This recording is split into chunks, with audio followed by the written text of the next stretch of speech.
আসসালামু আলাইকুম। কি অবস্থা সকলের? আশা করি সবাই অনেক ভালো আছেন, সুস্থ আছেন এবং নিরাপদে আছেন। আজকে আমরা কথাবার্তা বলবো বাজাজ মোটরসাইকেলের নভেম্বর 2024-এর দামের উপরে পর্যালোচনা, প্রাইস রিভিউ। চলেন আমরা আমাদের কথাবার্তায় প্রবেশ করি। যাওয়ার আগে বলি, এরই মধ্যে বাজাজ মোটরসাইকেলের দামের আপডেট সহ অন্যান্য বিভিন্ন ব্র্যান্ডের মোটরসাইকেলের দামের আপডেট এবং সেগুলোর পর্যালোচনা পোস্ট করা হয়ে গেছে। একটা মাত্র বাকি আছে, সেটা হলো টিভিএস। টিভিএসটা ধরবো হচ্ছে কালকে, অর্থাৎ ভিডিও যেদিন রেকর্ড হচ্ছে সেদিন হচ্ছে 29শে নভেম্বর 2024। টিভিএস এরটা ছাড়ার আশা রাখি 30শে নভেম্বর 2024, নভেম্বরের শেষ দিন ছাড়বো টিভিএস এরটা। তো চলেন আজকে আমরা বাজাজের নভেম্বর 2024-এর দামের আপডেটের উপর পর্যালোচনা বা প্রাইস রিভিউয়ে প্রবেশ করি।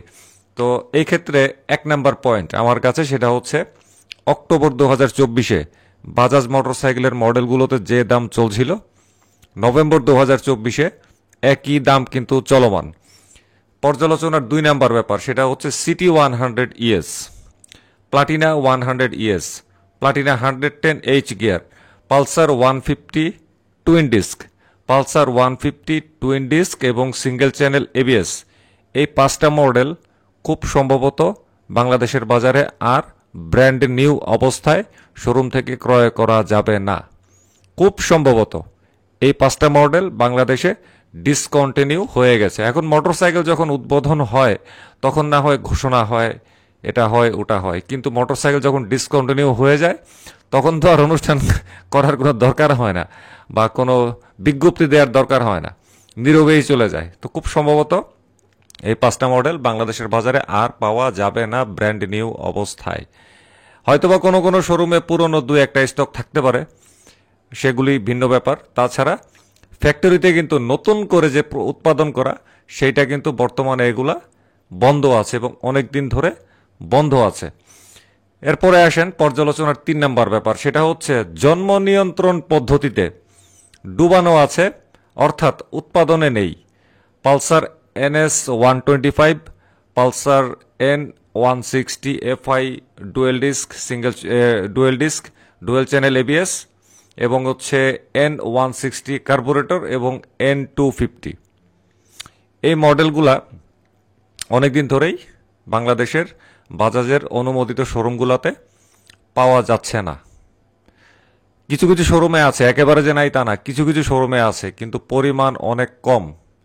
অনেকে আছে N 250 কালোটা খুঁজে, কালোটা নাই, অর্ডার করে হেড অফিসে, কিন্তু হেড অফিস থেকে তারা পাচ্ছে না, কোনো সারা শব্দ পাচ্ছে না। তার মানে এই মোটরসাইকেলগুলা নতুন করে উৎপাদনে নভেম্বর মাসেও কিন্তু যায়নি। এখানে যে কয়টার নাম বলছি সেই কয়টার ক্ষেত্রেই কিন্তু এই কথাটা প্রযোজ্য। আর N 160 FI ডুয়েল ডিস্ক এবং ডুয়েল চ্যানেল এবিএস মোটরসাইকেলটা তো অনেক দিন ধরেই বাংলাদেশের বাজারে নাই, ব্র্যান্ড নিউ অবস্থায়, কোনো ডিলারের কাছে নাই, একদম পুরো খালি হয়ে গেছে। N 250টা পছন্দ অনুযায়ী হয়তোবা কালোটা পাচ্ছে না, লালটা বা নীলটা আছে, অথবা নীলটা নাই লালটা আছে, এরকম আর কি। কিন্তু N 160 FI ডুয়েল চ্যানেল এবিএসটা একেবারে নাই, পুরো সাবার হয়ে গেছে বাংলাদেশের বাজার থেকে। আর N 250-র ক্ষেত্রে সব ডিলারের কাছে যে আছে বা ডিলাররা অর্ডার করা মাত্রই যে পাচ্ছে, বিষয়টা কিন্তু এরকম না। এটাও কিন্তু বিরাট বড় একটা ঘাটতি। খুব সম্ভবত ডিসেম্বর 2024-এ এগুলো আস্তে আস্তে উৎপাদন শুরু করা হইতে পারে। তারপরে পালসার NS 125, ওইটার ক্ষেত্রেও কিন্তু একই কথা প্রযোজ্য, যেটা একটু আগে প্রথমে সবগুলোর নাম কিন্তু বলে নিছি। এখন শোরুমগুলোতে ডিসেম্বর মাসেই, মানে উৎপাদনের পরে আস্তে আস্তে শোরুমগুলোতে সরবরাহ করা হতে পারে। পাশাপাশি 2025 সালের প্রথমার্ধে Pulsar NS 125, N 160 FI dual ABS এবং N 160 কার্বোরেটর ভার্সন N 250, এই কয়টার মধ্যে কিছু মডেলে নতুন সংস্করণ আসার সম্ভাবনা আছে।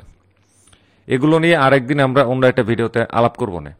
পর্যালোচনার 4 নাম্বার ব্যাপার, সেটা হচ্ছে কি নতুন মডেল হিসাবে, মানে একেবারে ব্র্যান্ড নিউ মডেল হিসাবে 2025 সালে আসার কথা রয়েছে পালসার P 150, তারপরে আছে পালসার F 250, তারপরে আছে ফ্রিডম 125 ইত্যাদি। কিন্তু 2025 সালের ঠিক কোন মাসে এগুলা বাজারে ছাড়া হবে সেই বিষয়ে আসলে কোনো নিশ্চিত তথ্য আমি জোগাড় করতে পারি নাই। এটা এখনো 100% কনফার্ম না যে 2025 সালের ঠিক কোন মাসে এটা ছাড়বে। তবে ছাড়তে পারে সে ব্যাপারে একটা জোরালো আভাস, একটা ইঙ্গিত আছে।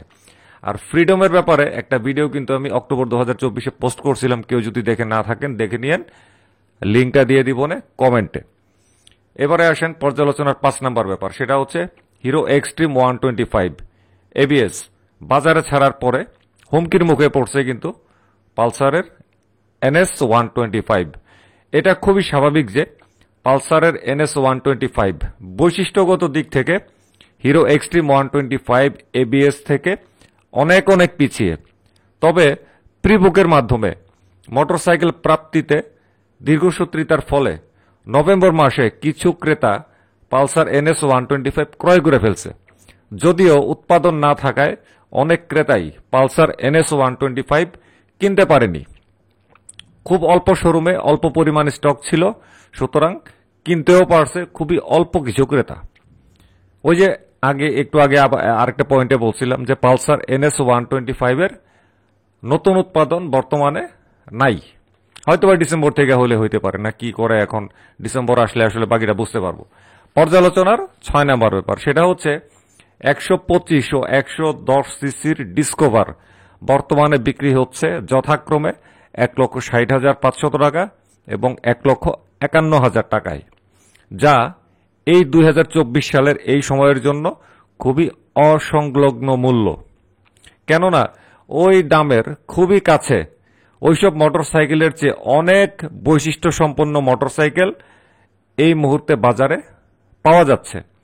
এই অবস্থায় ডিসকভার 110 ও 125ও হুমকির মুখে রয়েছে বলে আমি মনে করি। তবে এই যে বললাম হুমকির মুখে আছে, এরকম হুমকির মুখে থাকার পরেও বিপুল সংখ্যক ক্রেতার বিশেষ আগ্রহ আছে এই ডিসকভার 110 এবং ডিসকভার 125 এর প্রতি। কারণ হচ্ছে একটাই, সেটা হচ্ছে বাংলাদেশে দীর্ঘকাল ধরে ডিসকভার সিরিজের একটা পজিটিভ ইমেজ আছে। আজকালের কথা না, কিন্তু সেই ডিসকভার 100 থেকে শুরু হয়েছিল, আজকে ডিসকভার 125, তারপরে একবার আসছিল 125 এসটি, আবার আসছিল ডিসকভার 150।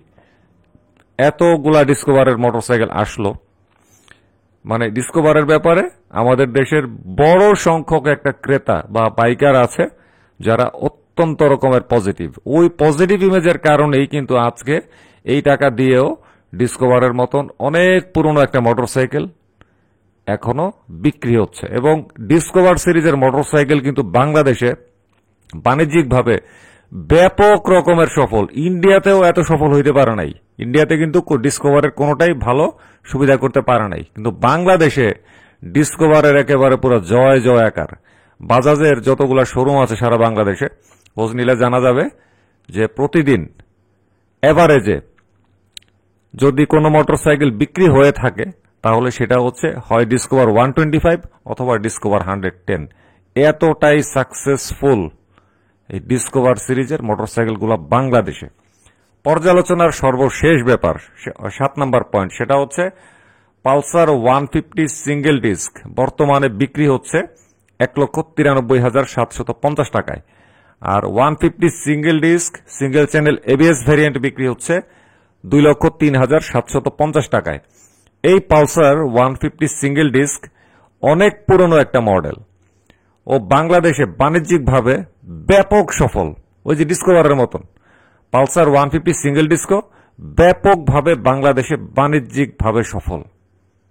মানুষজন জানে যে পালসার 150 সিঙ্গেল ডিস্ক এর চাইতে এই দামে আরো ভালো অন্য ব্র্যান্ডের মোটরসাইকেল পাওয়া সম্ভব, কিন্তু না, ওই যে ডিসকভার সিরিজের মতন কিছু অন্ধভক্ত আছে, এখনো তারা পালসার 150 সিঙ্গেল ডিস্কেই রয়েছে।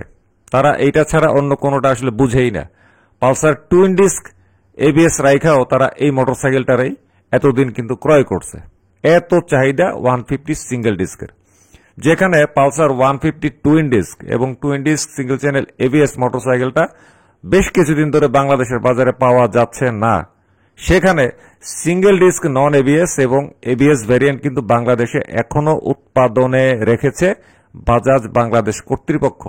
তার মানে তারা কিন্তু খুব ভালো করে বুঝতেছে যে এইটা এখনো মানুষজন খাচ্ছে, মানুষজন কিনছে, সুতরাং বাজারে রাখতে হবে। সেই হিসাবে এটা বাজারে এখনো অ্যাভেলেবেল রাখছে। কিন্তু এই মোটরসাইকেলগুলা 2024 সালে আমরা যে দামে ক্রয় করছি, এই দামটা আসলে আর মানায় না। কারণ মোটরসাইকেলটা কিন্তু অনেক পুরনো, এটার মধ্যে আহামরি নিত্য নতুনত্ব আসলে আমরা কিছুই পাই নাই। শুধু বছরখানেক আগে আছে শুধু এবিএসটারে খালি সংযোজন করছে, আর কোনো কিছু কিন্তু এটার মধ্যে কোনো আপডেট নাই। তাইলে আমি এই টাকা দিয়ে কেন আজকের 2024 সালে এই মোটরসাইকেল আমি ক্রয় করব?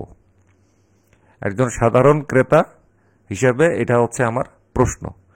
আমি মনে করি পালসার 150 সিঙ্গেল ডিস্কের খুচরা মূল্য সর্বনিম্ন 1,65,000 বা সর্বোচ্চ 1,70,000 টাকা করা উচিত। আর সিঙ্গেল চ্যানেল এবিএস ভ্যারিয়েন্ট যেটা, সেটার সর্বনিম্ন খুচরা মূল্য 1,80,000, সর্বোচ্চ খুচরা মূল্য 1,85,000 টাকা হওয়া উচিত। আরো যদি নতুন কিছু থাকতো, টায়ারটারও যদি আপগ্রেড করতো, মিটারটা যদি আপগ্রেড করতো, তাহলে না হয় আমার মানে প্রত্যাশিত দামটা আমি না হয় আরেকটু বাড়াই বলতে পারতাম। যেহেতু আমরা শুধুমাত্র এবিএস মডিউলটা ছাড়া আর অন্য নতুন কিছু পাচ্ছি না, সুতরাং আমি মনে করি না বর্তমান দামে এই মোটরসাইকেলগুলো মানে ক্রয় করা উচিত বা বাজারে ছাড়া উচিত। বাজাজ মোটরসাইকেলের ভিন্ন ভিন্নভাবে নতুন নতুন মডেল যেগুলো বাংলাদেশে আসতে যাচ্ছে, ওগুলা নিয়ে আমি প্রয়োজন হইলে আলাদা আলাদা কিছু ভিডিও বানাবো না, খোঁজখবর নিই। পাশাপাশি বাংলাদেশে আরও তো ব্র্যান্ড ট্রেন্ড আসতেছে, যেমন রয়্যাল এনফিল্ড চলে আসছে। তো রয়্যাল এনফিল্ড নিয়ে এরকম কিন্তু আমার আপডেট আসবে। এই বছর আর এটা করবো না, ডিসেম্বরটা চলে যাক, জানুয়ারি 2025 থেকে রয়্যাল এনফিল্ডও এরকম রেগুলার দামের আপডেট এবং পর্যালোচনার মধ্যে প্রবেশ করাবো। আর রয়্যাল এনফিল্ড বাংলাদেশের বাজারে প্রবেশ করার পরে আমি কিন্তু এই পর্যন্ত ওইটা নিয়ে কিন্তু কোনো কথাবার্তা বলি নাই। কথাবার্তা ভেতরে অনেক জমে আছে, কথাবার্তা বলবো, একটু ধীরে সুস্থিতে কিছু খোঁজ খবর নেওয়া হচ্ছে। পাশাপাশি সুজুকি জিক্সার 250 এবং সুজুকি জিক্সার SF 250, এই দুইটা কিন্তু বাজাজ পালসার N250-র মারাত্মক রকমের শক্তিশালী প্রতিদ্বন্দ্বী হিসাবে আত্মপ্রকাশ করে ফেলবে 1 ডিসেম্বর 2024। এই বিষয়টা নিয়ে আমি খুব তাড়াতাড়ি একটা ভিডিওতে আসব, সেখানে আমরা একটু ডিটেল আলোচনা করব এবং বোঝার চেষ্টা করব যে বাংলাদেশের বাজারে এই জিক্সার 250 নাকি পালসার N250 কোনটা ভালো চলতে পারে বা মানুষের কাছে জনপ্রিয় কোনটা বেশি হইতে পারে এই ব্যাপারে। তো আজকের মতো তাহলে আমরা এখান থেকে বিদায় নিলাম। ভালো থাকবেন সবাই, আল্লাহ হাফেজ, আসসালামু আলাইকুম।